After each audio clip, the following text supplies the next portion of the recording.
This short article is some more reflections on Christian education from my time as being a head teacher.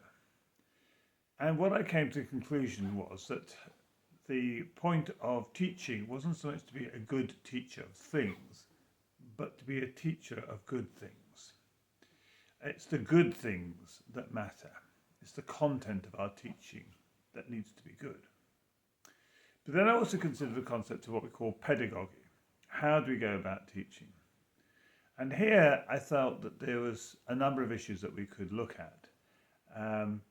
But overall, it is a false position to say that the teacher is ultimately responsible for the learning of a pupil.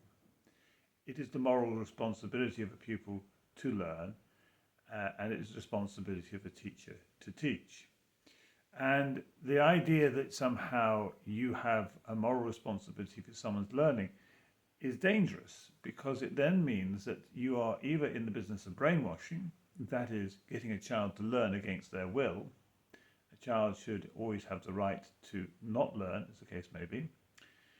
Or you are in a position whereby you are, in a sense, being asked to do the impossible, which is always a point of stress.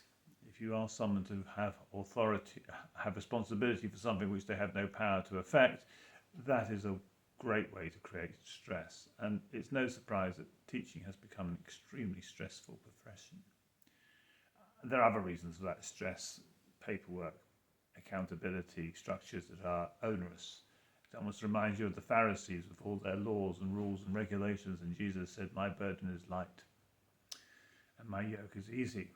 And work is meant to be enjoyable and not to be something that is so onerous and hard that it causes people to be stressed. And one of the problems of our current society is that professions that were once considered as vocations that people did because they actually enjoyed doing them and enjoyed serving people, such as nursing, being a doctor and teaching, have become extraordinarily stressful and almost impossible to execute with joy, because there is so much burdens laid on people.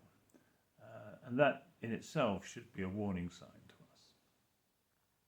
And so I think there is merit in just standing back from the way the world does things and just asking a few fundamental questions. What do we teach, and how do we teach? And that's really a few explorations of that, nothing too profound in one sense, but they're thoughts that I have gained from my own experience. Well, thank you for listening.